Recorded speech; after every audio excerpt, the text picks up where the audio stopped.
guys, like I mentioned in my video that I just recorded, I'm going to be in about the same outfit, in about the same position.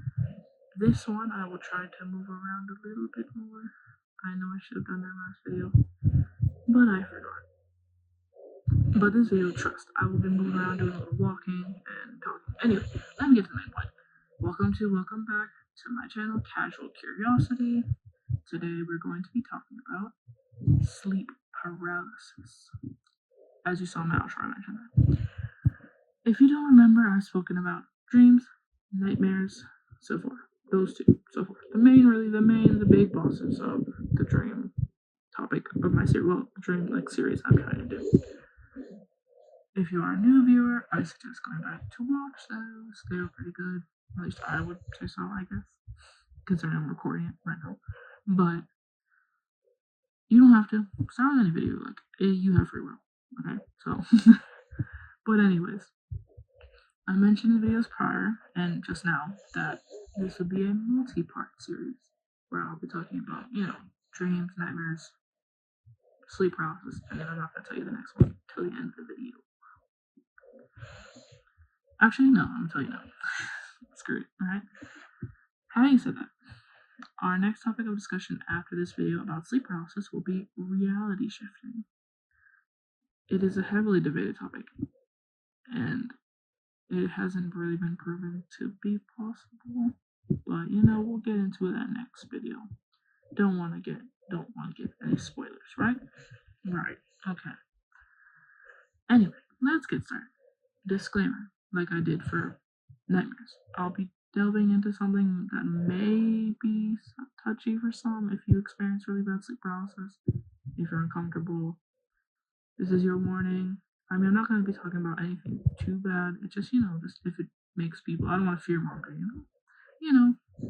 just to get that out the way.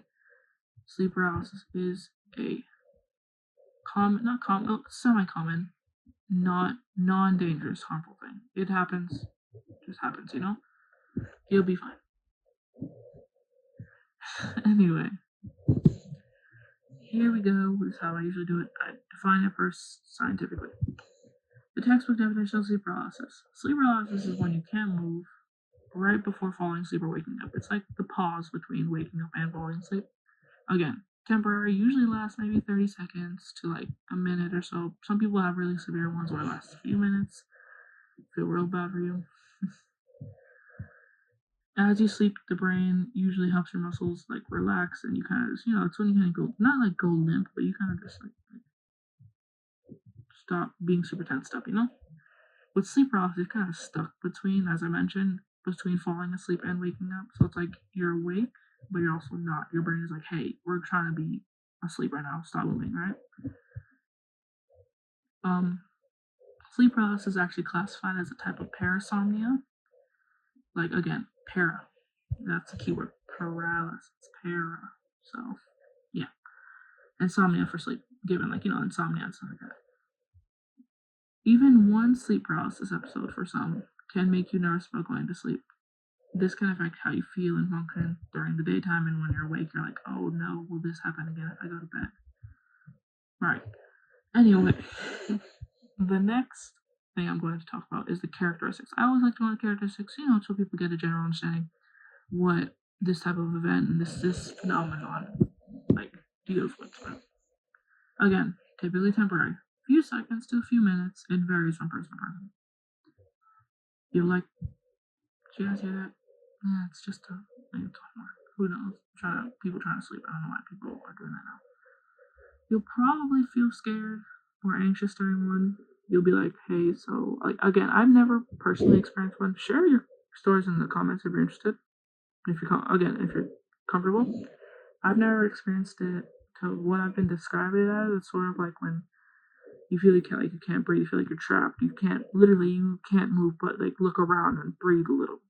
That's about it. That's what I've been told. It feels like for most, but again, I haven't experienced it, so I wouldn't know.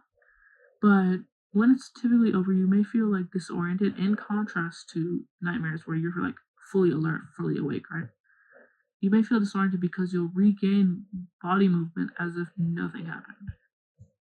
Like, you'll just get up and you're like, oh, all right.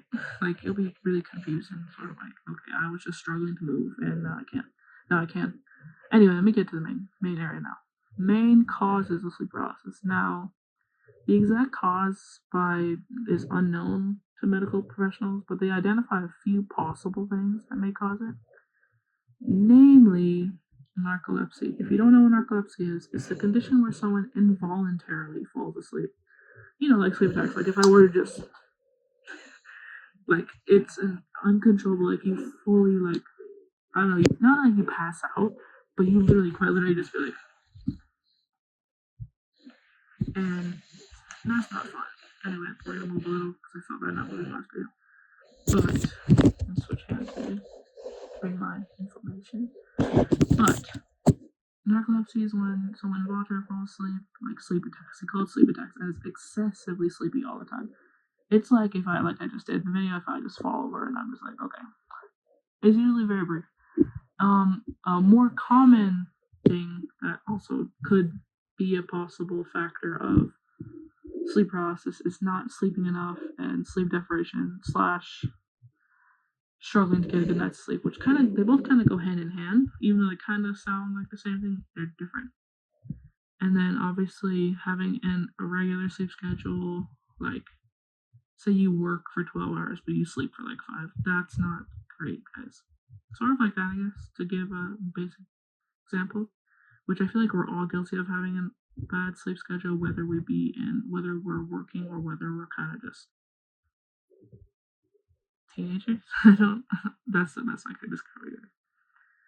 And a really dark fact, actually, that I learned while I was doing research for this is that people tend to end up in car accidents, not necessarily die, but tend to end up in more car accidents because of poor sleep, like falling asleep at the wheel, as opposed to drunk driving. Obviously, drunk driving kills more people, but apparently falling asleep at the wheel actually causes more car accidents. I didn't know that. I don't drive, and I'm kind of scared to drive now that I've learned that. But anyway, side tangent over. More things that may cause sleep paralysis is obstructive sleep apnea. Sleep apnea is like really bad. I think it has to do with your nose. I don't remember fully, but it's snoring and stuff of that nature. But it's like horrendously bad that it affects properly waking in the morning. That's why, because one of the factors of sleep paralysis is it being difficult, is having difficulty breathing. Another reasons for it could be, mental health problems, anxiety, bipolar disorder, PTSD, or panic disorder. Those can all cause sleep paralysis due to them all having their own separate set of triggers that may cause it to happen.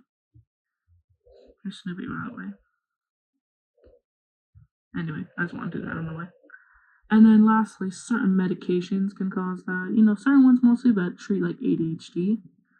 And then lastly, substance abuse disorder. If you use any drugs that are like hardcore, and even alcohol, basically. I don't drink it.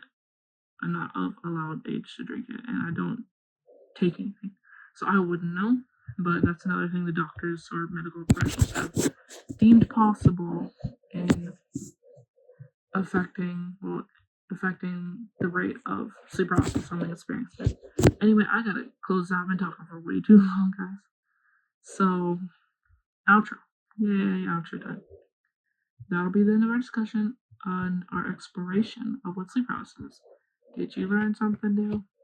I really hope you did, because I don't want to be talking your off. Then again, maybe you're just playing me in the background. I don't really mind. But anyway, next episode, the topic is, well, I told you already, is reality shifting. Again, heavily debated if it's real or fake. I will not be sharing my personal beliefs, at least not yet, until the next video. Again, believe what you want, people. It's fine. As long as it's not immoral or really incorrect, it should be fine.